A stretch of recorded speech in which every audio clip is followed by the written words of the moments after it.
long yet, and Bruce is still Hair Bruce. Proud doctor. Are we live? You are.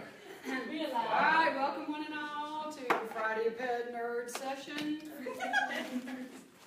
Today's conversation is, what the heck do you do in your first voice lesson?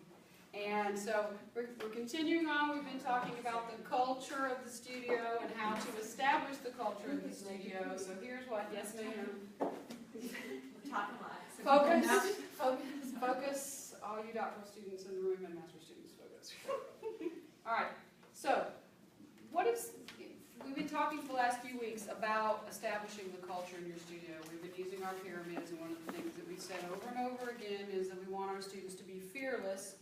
However, in order to create an environment of fearlessness, what must we establish first? Trust. So you are about to have your very first voice lesson. We are going to talk about learning styles today.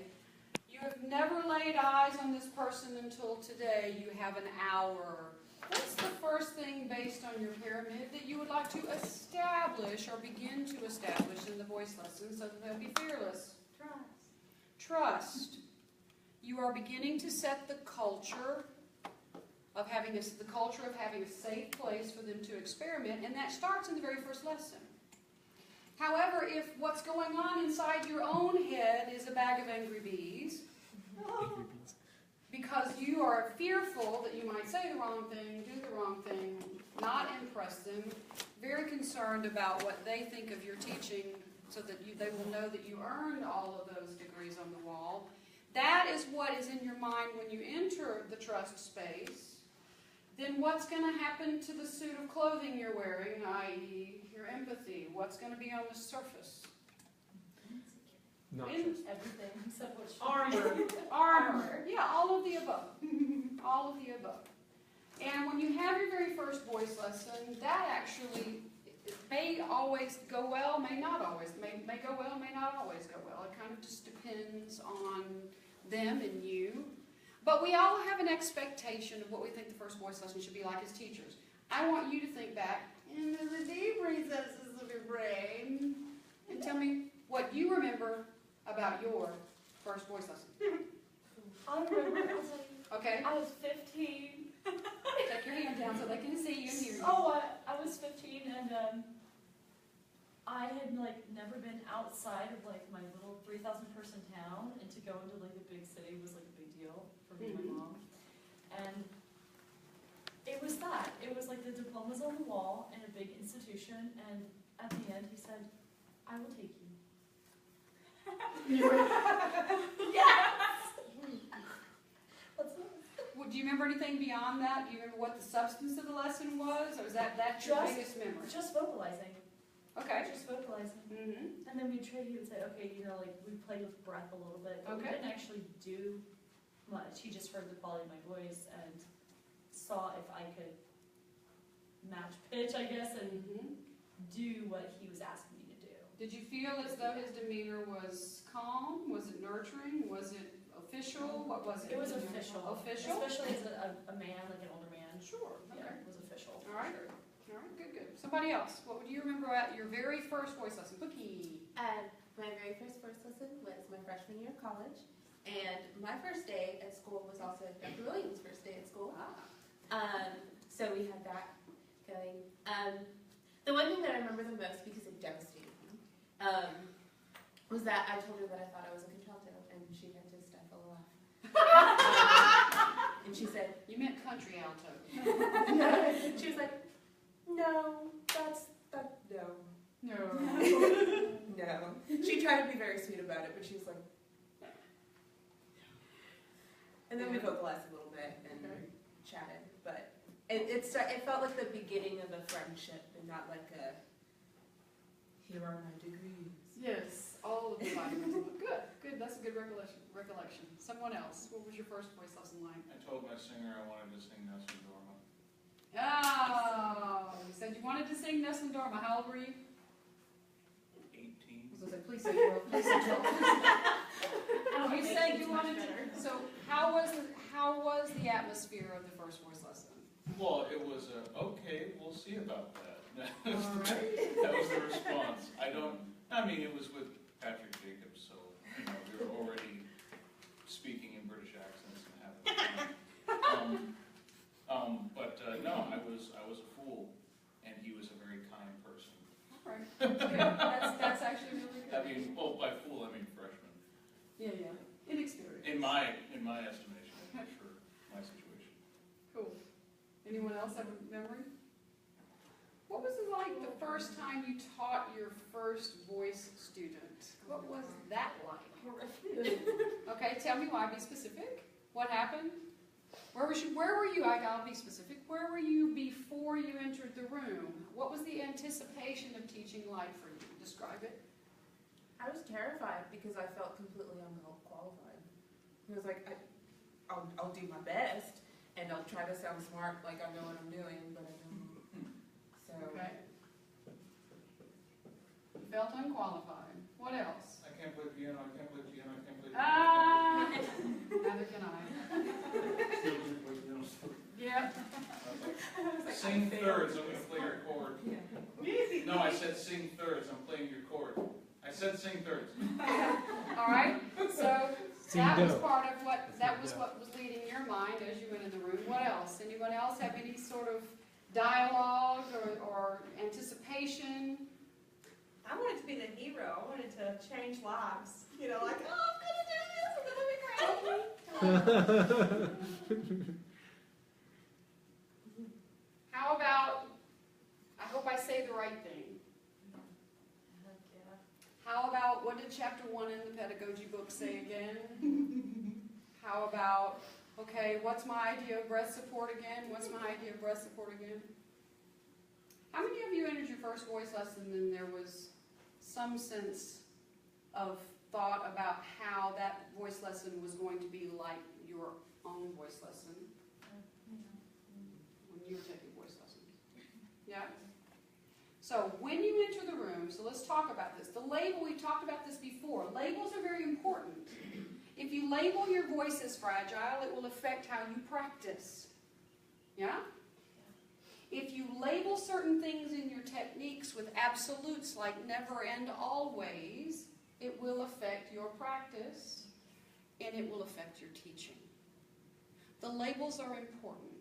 You walk into a lesson, and if what's on your mind is, I feel wholly unqualified, then this is exactly where your brain is sitting when you enter that room. And that means that the energy in your mind, rather than looping out to observe the person that you're working with, is continually looping back into that tape that's running in your head. Even something like, I'm gonna be a hero! I'm looking up all the singers in the world. And what's going to happen is Nikki's going to go around going, yes, Rocky, Rocky. And she's going to say the first thing from chapter 1 in the pedagogy book, and the person's going to look at her like this.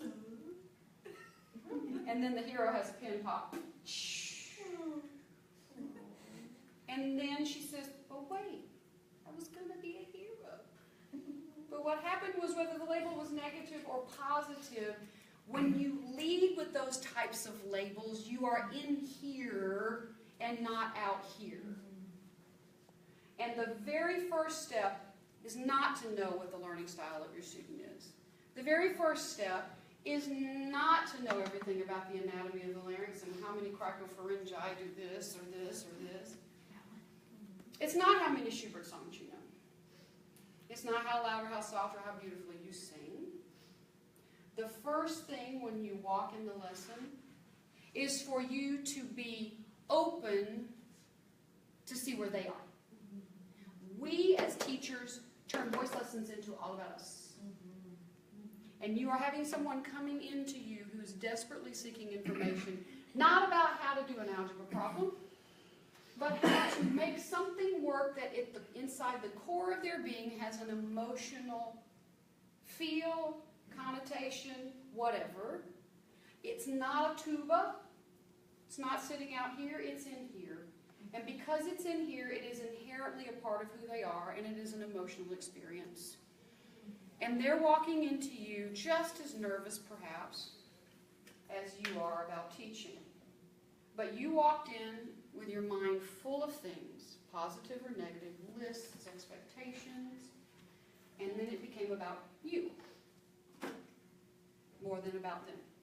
And what happens there, it's not an ego thing. It's the fact that if you go in with those things, the very first lesson you ever teach, you've got all those lists in your head, you are no longer reading them. You are busy making the list of the thing you want to do so you can sound smart. Which, of course, is not what's going on in your head. Your head's going, I'm dumb as a rock, I'm dumb as a rock, I'm dumb as a rock. But if I say the pedagogy things, they'll think I'm smart. Right? So what are your tools for teaching? Leading us into our first lesson. What are some things you're going to draw on in your first lesson? You're going to draw on your experience as a practicing singer, yeah? Yes. What else are you going to draw on in that first lesson to help you set that trust barrier and begin to have some positive work? What else are you going to draw on? I personally draw on, sorry, No, go ahead. what you do with me, Which like is? what I'm currently doing in my own voice lessons, Which is? like breath, or Okay. getting a tongue and speaking position. Yes, you draw on your own experiences as a practicing singer, and sometimes what you draw from your own voice lessons factors into that. Why is that important when you're teaching a student? I have greater empathy towards that specific subject that week. You have empathy, and your empathy continues to grow when you call on the experiences, physical and whatnot, in your practicing time and in your lesson time, and you begin to see those in your own students. Your empathy, physical empathy, grows from that. But it does something else very important in terms of the trust bond. When you say to your student, hey, I just did this today in my practice. Hey, I just did this at my voice lesson. They see that you are not sitting on an unattainable platform all perfect in your vocalization and you're all perfection. They see that you are still dealing with things. And then when you stand up on stage and they hear your glorious voice roll out of your head, they realize that even people who in their estimation seem complete, not accomplished, complete. Because they see this as a thing that's defined. Peter, can you step outside and ask the hoo-ha to keep it down?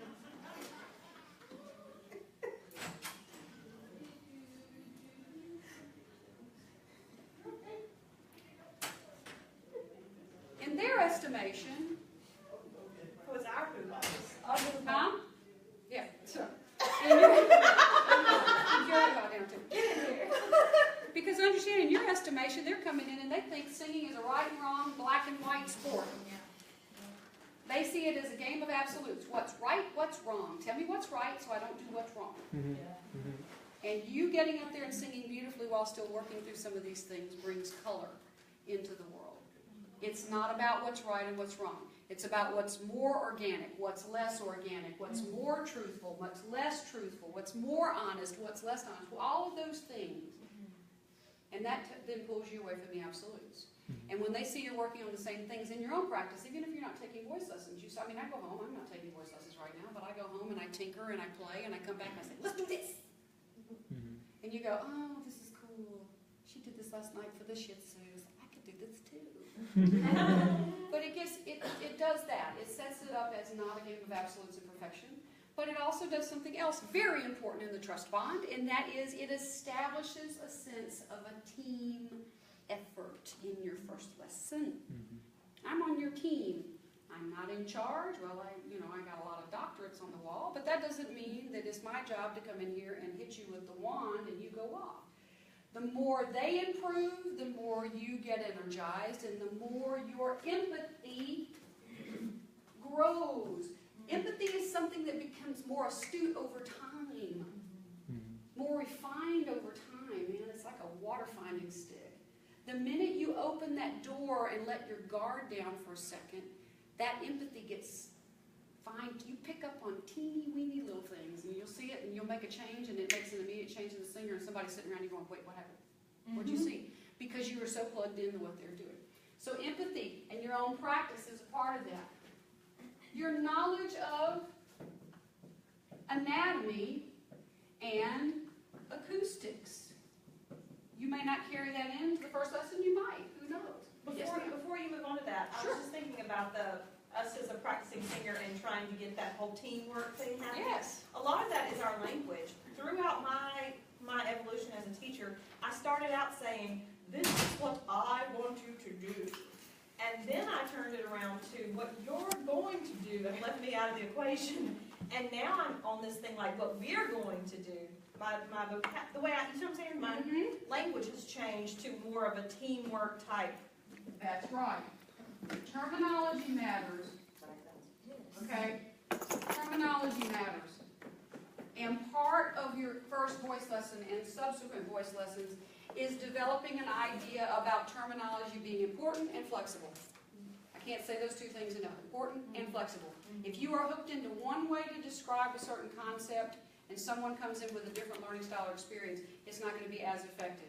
Can you take a step back, take a deep breath, not have a nervous breakdown, watch them do it again and come back with a different way of describing it, whether it's physical, whether it's kinesthetic, visual, oral, whatever. Yes, Peter? Well, and what is their terminology?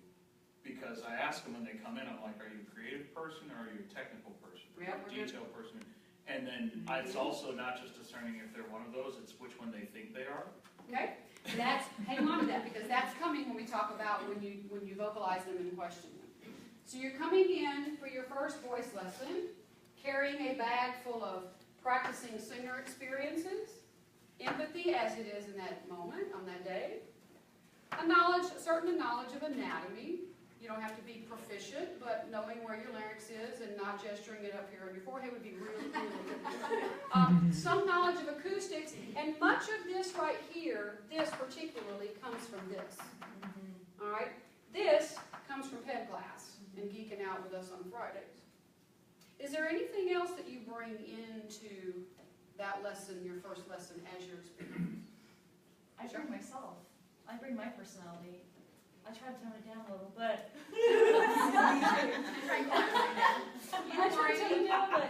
I try to not be like someone who I'm not. I try to just be real and natural. Yeah, because I have flaws, like you said, just like everybody else. Honest. Yeah, exactly. Personality.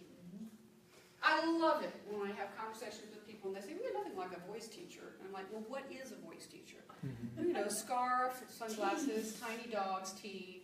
You know, does but you know, it's not we make a caricature out of it, but what is in our mind the stereotypical voice professor? The maestro. Yes. The diva. What else? The diva. The diva. Like Yeah. start again. Yeah, start again, ballet stick on the ground. What else? What are some other stereotypical voice teacher ideas that your students may have? Old. I hate to say it, but a lot of times you get older teachers who have a wobble or damaged voices, or voices not in their prime anymore, and they're trying to get you to get resonance, and you're recreating all these gripping, compression, all this stuff, and you're like, okay. Okay. Well, even more basic than that, an opera singer. Yay! Because it's like, you know, coming in and the people that, you know, in the theater department you're taking over here, it's like, well, the very first thing they say to me is, I'm concerned because I don't want to learn opera. I don't want to sound like an opera singer. Yeah. Yes, right to death. Trust me, right you won't. Yes. Love you. You're not gonna. We have all of these. We know because we joke about the stereotypes. Do you think they don't have them? Right. They have them, and they're afraid when you walk in the door, your tiny dog is going to be there, and you're going to start beating your ballet stick in the ground, and you're not going to pay any attention to them, and you basically, you know, put a fist in the diaphragm and off you go, or you're just going to talk about the diaphragm, my third favorite thing. But those are the stereotypes, okay? And understand that's what's happening when you come in. They're expecting that. And you come in with this bag. This is very important because even if you don't feel proficient in any of this, because of the label that you have spoken to yourself in your mind, the tapes that are on, you're more proficient than you think. But even if you go in the room and you just are open and honest and yourself, you're not trying to be a voice teacher. There's nothing unprofessional about it. You're not going to be unprofessional. But you don't set yourself up in some way that's counter to your own personality, which is another form of empathy for them. If you come in and you're just yourself, then emotionally they pick up on that spirit and they begin to relax. And then from there, the other things come. Even if you hit them with something that doesn't work in the first lesson, because you're open and honest, they don't feel like you're trying to kill them or you don't deserve your degree. Because they also, once again, they realize it's a team effort. All right, so now, let's go to some practical things. Let's talk about learning styles. We know all of those different learning styles. Give me some of them. Kinesthetic, visual. I don't know if I'm spelling. Episcopalian. Visual. Did you say Episcopalian? Episcopalian doesn't count. It's not a learning style. Auditory. All right. You walk in the room for your very first voice lesson, frightened out of your mind. You can't think of what to do. You sit down at the piano and you start talking. And you look up 30 minutes later and you've been talking for the entire time for whatever reason. Let me tell you what I learned about Pedageek today. Let me tell you about myself. Blah, blah, blah, blah. 30 minutes later, you're still talking. What happens if you are talking, and they are this? They have already phased out. They phased out. What happens if you are busy drawing pictures all over your notebook of air speeds and pretty bubbles and butterflies, and they are this, or perhaps this? There are two other learning styles I want you to factor. We're going to answer those questions in a minute. I'm going to tell you why this benefits you. Kinesthetic is what? When someone is kinesthetic, what are they like? They're physical. They're physical. So let me add two other things to your thing, and I want to add one word, and that is this. In your first voice lesson, it is your job to figure out where or how your students are the most intuitive. Okay? I'll explain what that means in a moment. Kinesthetic, they tend to be physical. What about oral? Auditory. They're motivated by what they hear, yeah? Yeah, they get a result. What about visual? Yes. I am a visual learner. You start speaking a foreign language to me, I'm going to seize up like this. You write it out, I see it, it's a totally different thing. You walk into a voice lesson with me, you start talking, it's my first voice lesson, I'll shut down in 10 minutes. Because I've got to be seeing some things. But if I am kinesthetic, many of your kinesthetic people will tend to be more intuitive where? Will they be bodily intuitive if they're kinesthetic? Yeah. Yes. Your kinesthetic learners will be bodily intuitive. What does that mean? That means that if you figure out, in the things I'm about to give you in a moment, that they are kinesthetic, and you begin to work some physical body processes, such as the stretch that you feel in the breathing, things you feel, sensations you feel in support, the first lesson, they're going to pick up on that. Mm-hmm. Did you get to resonance? Maybe not. But if you have a 30-minute lesson and they are kinesthetic, which means they're bodily intuitive, you've made an impact on them. Hillary, step out there and ask them if they'll be quiet. If they are bodily intuitive, That's the worst person to ask here. They're like scattered. that's fine. They got scared. If they are kinesthetic,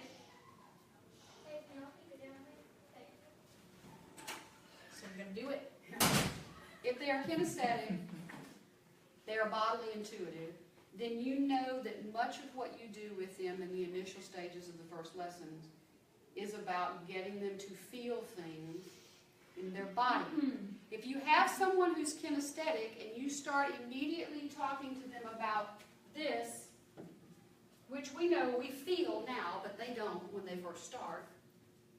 If they're kinesthetic and you start talking about acoustics, which to them right now is an oral phenomenon, not a sensory phenomenon, it's going to be a slow boat to hell in that 30 minutes. All right? But if they're visual learners, how would you figure out where their intuition lies? Whether their intuition is acoustic, whether their intuition is bodily. Where do you think their intuition might lie if they were visual learners? Huh? Use of imagery. But where in their body or in their experience as a singer will they have the most response if they're visual? By looking at Your face. Face. Somewhere else. Not the face. In the head. In the mind. Because what happens when they're visual learners is that they conceive of something that they see and they have a response to it. So if you have someone that's visual learner, they might not be bodily intuitive. I mean, I'm a visual learner, and some days I can't tell I have anything from the neck down. It just depends on where my brain is. If you take an auditory learner and you try to get them immediately into the body, they may not go there because they're too busy listening. How many times have you sat on the bolster and you've listened to your singing? And I say, don't listen, feel. We are auditory creatures in the act of singing. That's where that person is intuitive. And you in the first voice lesson when trying to build an atmosphere of trust and taking chances, you're working against their intuition. People who are visually motivated tend to be intuitive in the head. Which means that if you draw pictures or you show them something in a book or something, they can take that thing that they see and they then can turn it into something that they see in their head and they respond to. And the response, of course, is in the face and sometimes in the body, but they tend to start the pictures up here. I love pictures. I love pictures too. Helps me. So, there are two others. So, determining how they're intuitive and where and how they're intuitive is important in the first step. I'm going to help you with that in a hot second. But there are two other things that you have to consider. And they're not listed in your normal learning styles, and that is these two. Are they creative? Or are they analytical? That's going to bring me to what you do in the lesson. You have these learning styles here, and then you have these learning styles and reactive styles here. People who tend to be creative tend to be what? Energetically. If they're creative, what are they? Extroverted. Extroverted, sometimes expressive. They tend to take chances more readily. Yeah? They tend to trust a physical feeling, or they will kind of lend themselves to trusting you, particularly if your language is creative. If your language for a teaching is analytical and you meet a creative soul, they're going to shut down. But if you recognize that, you've met an analytical soul, you can alter your language for that to meet them where they are on that day. Same thing with creative. You'll usually have more success in the first lesson. Creative energy tends to move out towards us. You empathetically can pick up on it, yeah? You can tell when someone enters the room before you've asked them one thing, said boo, if they tend to be the more creative sort, because that energy tends to move out. Hi, how are you? There's an ease, usually, with which they approach you. You can read it over time. Analytical energy, which is also fear and control, can manifest itself in fear and control. It's something you can read usually as well in the body, but it's where we do the next thing, which is how we get to know them. When you walk in the room, how long, you have a 30-minute lesson, it's your first voice lesson, how long is it before you vocalize them? Maybe. 5 minutes. 5 Usually 5 minutes. 5 minutes. Okay, what do you do in the first 5 minutes? Hey, how's your day? So on and Here's so a forth. how do you do. Uh, Yeah. Hey, it's simple. You don't know them. You walk in, you say, hey, how are you doing? Tell me a little bit about why you like singing. Why do you want to sing? What is it? And then listen to their responses. Ask questions in the first 5 minutes, but don't make the questions about the voice. You follow me? When they first enter the room, don't start saying, hey, how's your vocal technique? What do you like about your voice? How's your practice? Don't. Ask them general questions. What do you like about singing? And then listen to what they say. Because it matters when we're talking about this over here. Hang on 1 second. So, you ask questions. What do you like about singing? Buki, what do you like about singing?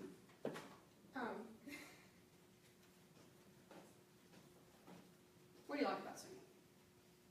Why do you like to sing? Because it's another expressive medium to use to express my feelings. Okay, all right. So not only listen to what she says, watch her gestures. And read the hesitation too, because there's a lot to be said in that as well. Hillary, what do you like about singing? It is fun. It makes me happy when I sing. And you guys know each other personalities, but listen to the answers because it immediately tells you what you now know about some of these people, but it's kind of interesting. It's a study. Sarah, what do you like about the act of singing? Well, Hi, Facebook Live. well, I don't like this question. But take note of that. But take note of that. Because it's fun, and it's a way to express myself, and it is something that I've found very early on, and it's always been a part of who I am, and it's, when I'm singing, it makes me feel at ease and at home. Bam, Facebook Live.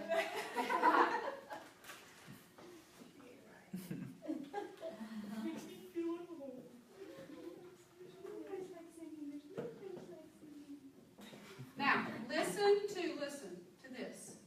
When you ask them what they like about singing, pay attention to hesitation, facial expression,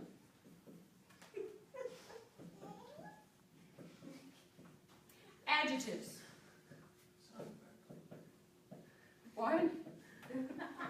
Is this? Some weird noises back Is there. this? Sound effects. Exactly. Pay attention to things, this is not all. When you ask them the question, read their body language. Pay attention to whether they hesitate. Is it a difficult question for them to answer? Why do you like to sing? It's going to tell you something about this right here. Watch their facial expressions, because that will tell you a lot about whether or not this act is tied to their emotions or not, which is going to tell you about this. What kind of adjectives do they use? That tells you a lot about their learning style. It also tells you a lot about their perception of their voice, and you haven't even gotten there yet. And if you want to, in the first 5 minutes, you can just ask things like, what was your past singing experience like? But the reason you're asking the questions is not to pass the time, but to read the person so you can figure out what you're going to do in the future to build trust and to build the voice. Yeah? Then you vocalize them. How many of you in your lessons have vocalized your student and you've just sat there completely blank in the head? Be honest. For a couple seconds, yeah. How many of you could do it for 5 minutes? Sit there, no agenda, just watch. Why is that scary? Because you're. There's no plan. Because I have When to they really start, stupid when if they you start don't even singing, like you try to, like when she starts singing, I was just like, what can I do? Like I hear things that I'm like, I know this needs to be addressed, and so it's like, how do let me figure out how to approach that with you. So it's hard to just like sit there and be Switzerland when you have to. I didn't say, now remember, I did not say you're sitting there like a cabbage.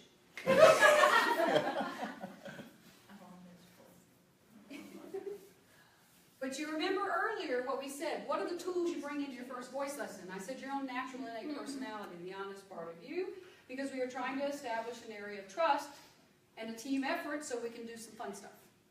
Some hard work and some fun stuff. And you guys sit down and you cannot for 3 minutes vocalize someone and just watch and listen.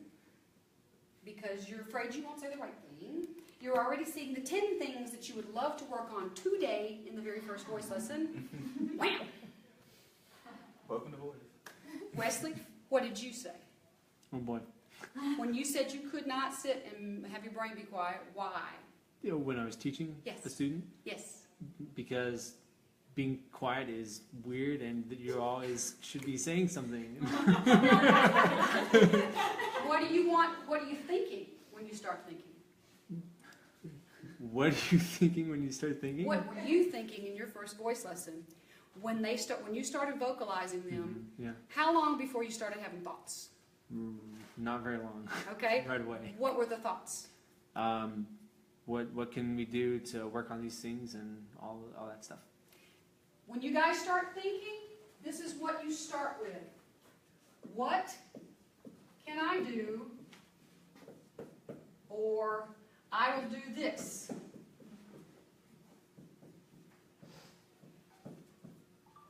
I'm going to show them I'm a good teacher. They've gotten 3 notes out of their head, and I'm already thinking, I'm going to do this because I'm the expert. Or what can I do? I'm going to do this. And there are others of you with different personality types who say, I can fix this. And quiet means I'm not doing my job. I've got to show them that I know what I'm doing. The things that pop into your mind when you're teaching your first voice lesson are very telling about your own experiences with your own voice. Think about you in the practice room. The tapes that run in your mind in the first 5 minutes when you're vocalizing them is you in the practice room dealing with yourself. Yes? You understand? You see the connection? Yeah. So, it's frightening to sit there because to them you think it looks as though there's dead air. I'm so bored. But you're not. You are taking a moment, 60 seconds, 30 seconds, 5 minutes, to read them.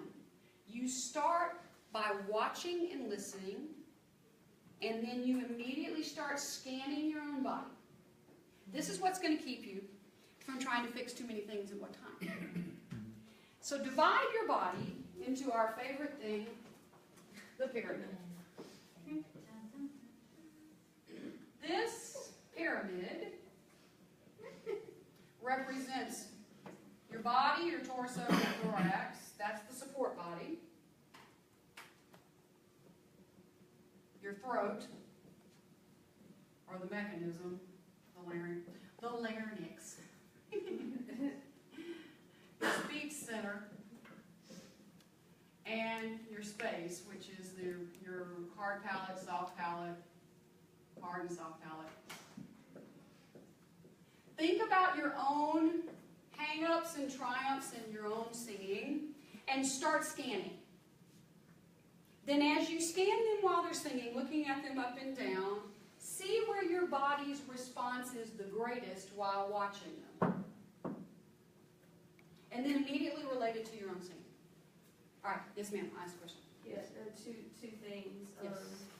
The first one was kind of a comment because I've noticed that in my own teaching, like that's the main hang up I have is, immediately wanting to get into fixing things right off the bat.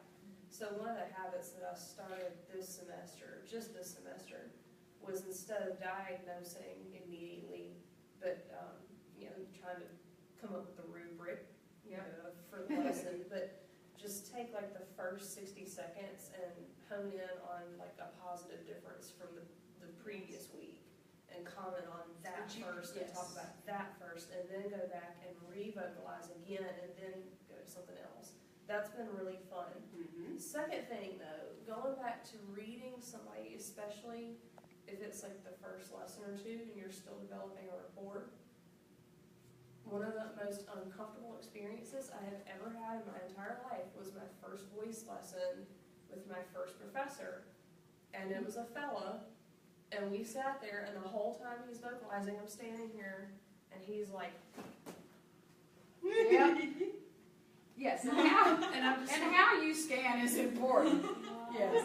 So that was going to be my next question. Is how do you scan and read somebody and not make it like hella creepy? Well, very easy. You're right. It's hilarious. Because the minute I get quiet on the piano and they're like, we're 3 minutes in and they're looking at me weird and they're like, Here's how. they start freaking out. That's okay. Here's how. Regardless of what I notice about their learning styles, I'm automatically going to get them situated on something that's sensory, or I'm just going to say, sing the scale, and don't be bothered by me. I'm just going to kind of watch you for a minute because we're getting to know one another. And so, and I usually won't take it 3 minutes or 5 minutes. Usually I'll take it 60 seconds, and then I'll ask them a question or two. But if I say to them, don't mind me, just do the scale. And also the other thing is this. You notice when you guys vocalize, when you first met me in the studio, I made you watch Hard Street. I turned you out. There's a reason. Because I'm watching you. And I don't want you watching me. Want to know why? Because I just need you to do whatever you're going to do in that moment, wherever you are, scared or not scared. I just need to see you do your thing while I watch. And if you're looking at me, you're studying my face for a reaction. And that mutes what I'm trying to observe. And so oftentimes, visually, I'll turn them away from me out to Hardy Street. Just say, just sing the scale, we'll keep going. And I probably maybe do 5, 10 repetitions, and then I'll ask them a question. But that's a very important question. If they do look at you, the expression on your face can't be. All day, every day. So in a room that doesn't have Hardy Street, how do we think? Just say, look at this point on the wall. Well, if you're down and they're up, then chances are they need to look at eye level somewhere where you can see their periphery and somewhat of their front, but they're not looking directly at you. That's good because you can see if they can focus. Because it's going to tell you a lot about their ability, their learning style, and their insecurities or lack thereof, based on when you start vocalizing them. If you give them a focal point out there and they're going, they start Stevie wondering about 2 seconds into that focal point, they couldn't even keep that focal point. That's going to tell you something. Or my favorite, the dead stare, which is going to impact what happens below. Or just, people who have open personalities and they're really affable about their voice, they can stare at it all day long. They'll be like, okay. I mean, I have something like that. I have a 15-year-old like that who's oddly very focused and gorgeous voice, just turned 15. She walks in my studio, first voice lesson, her mom's like, and she's like, okay, sing for me, okay. Look at that, all right. She did everything I said. Because she just has that personality. But that was really easy to read. So I'll vocalize them for a few minutes, and what I'm doing is relying on my physical empathy solely at that point. So the first part, of course, is watching and listening. The second part is paying attention to your own body. Empathy means your body is having a reaction to something you're doing. So, see where that is. Think in terms of this. Then think in terms of the pyramid of, this is what I want to do first. Pyramid, laryngeal stability, breath awareness, all those things we talked about before. And see if there's anything in your reaction here that will launch you in this direction here, sensorily. That's what you don't want to do, is you don't want to start attacking problems from the top down. Okay? I don't care what their learning style is. If you try to fix things from the top of your pyramid down, you're gonna be adjusting wildly. You understand? You set this pyramid. It's not set in concrete, but it's there for a reason because it identifies for you at this moment the things that you think are important. And if your pyramid is indeed what it is for you, then start from the bottom up, even if you have to re-describe it based on what you see on that day. Start with the body awareness. Start with the breath awareness, even if they're analytical. Then you're going to ask them a question. And the purpose of the question is to get you to understand how they feel and think about their voice. My question is, what do you like about your voice? This tells me two things. Not only how they describe what they think about their voice, but how they feel about ego, confidence versus arrogance, which is my quote today. What do you like about your voice? Nikki, what do you like about your voice? What do you like? What do you like? See, this is hard, I'm gonna cry. Do you want me to film it? Do you want me to film it? No. What do you like about your voice? I'm emotional through it. Okay. I can express emotion well through it. Okay. That's about all I can say. Okay, good. Wesley, what do you like about your voice? Similar to that, only through a more mathematical window. If that makes sense. Is that how you would describe it for me in your first lesson? Mickey's not in your first lesson. What do you like about your voice? Yeah, I'd say it's just very enjoyable. It's very fun, and I can be a different character. I can be somebody else, and I find that very entertaining. Listen for keys such as they use emotive terms to describe their voice. They use analytical terms, or they use other terms like, why do you like your voice? What do you like about your voice? I like it because it's loud. That's my favorite musical theater. I like it because it's powerful. I like it because it's loud. I like it because those are things that will tell you exactly what they're going to do when they start singing, which is they're going to lead with that very thing that they identify their voice by. All right? Listen to how they say it. because it's going to tell you how they identify. Listen to this. Listen to when they start saying, you say, what do you like about your voice? Well, I like this, but you know, I really had to start. And I always say, don't tell me what you don't like. Not because I'm trying to be mean, but I'm trying to see what their inventory is, how they label themselves. Because the positive inventory is what they have to leave with on the days that they don't feel particularly good. All right? And then I'll vocalize them some more. And then I will ask them, watching again, different things, different vowels, different parts of the register, and then I will ask them, what do you struggle with? Not, what do you hate about your voice? What do you struggle with? And listen to how and what they say. Because all of these questions, along with the things that you're reading in them, are going to begin to form a picture of this right here, which is going to help you problem solve. Then you give them, at the end of the lesson, one goal and no more than 2 tools. This is very important, because part of what they see as this insurmountable classical singing thing is they think that they're going to come in there and we're going to give them 2 hours of scales to do every day, we're going to beat them with a rod, and we're going to give them 25 technical things that must be in their body by tomorrow. But it's helpful to know that regardless of their learning styles, analytical, creative, doesn't matter, kinesthetic, auditory, this is a physical activity that has to imprint on your muscle memory. And you cannot, as a teacher or a singer, work against their or your attention span and their ability to stay on a physical task long enough for it to become a part of their muscle memory. So if you're looking at your pyramid, you give them one physical goal. The physical goal that week may be blow through an E and just don't choreograph the air. You're going to say, that's going to be the goal. The goal is to take the choreography out of the air. That's the goal. If you were going to teach them that and they were kinesthetic, what were the 2 tools? Air on the hard palate. Yeah, target could be one of your tools. What else could be one of your tools? The kinesthetic, your goal is no, don't choreograph the air to the rhythm. One tool is... Or air? I would feel like the expansion out, the thoracic. Okay, so one possible tool, so you've got one goal. One tool could be your target, the air on the hard palate. One tool could be a physical feeling in the body that represented that. Mm-hmm. But don't necessarily go and do a physical thing and an auditory thing, an acoustic thing at the same time. Mm-hmm. Just, you think because you start with 1 and 2 that you're moving at a snail's pace. You're not. It will imprint on the body much more quickly.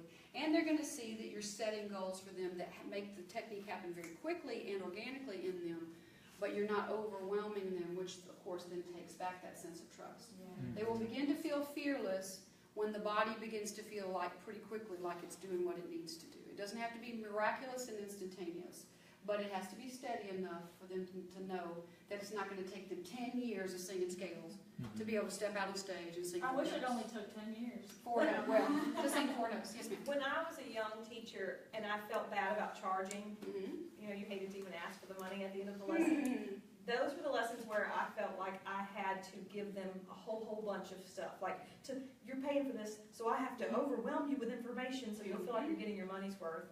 I wish so badly that I could take back those years where I just probably killed their little dreams because it was so much and so hard. And Well, that brings up a very important point. So let me say this, because you guys know, you've been in lessons with me, that we walk in, we say our howdy do's, and off we go. And you know, I stop a lot.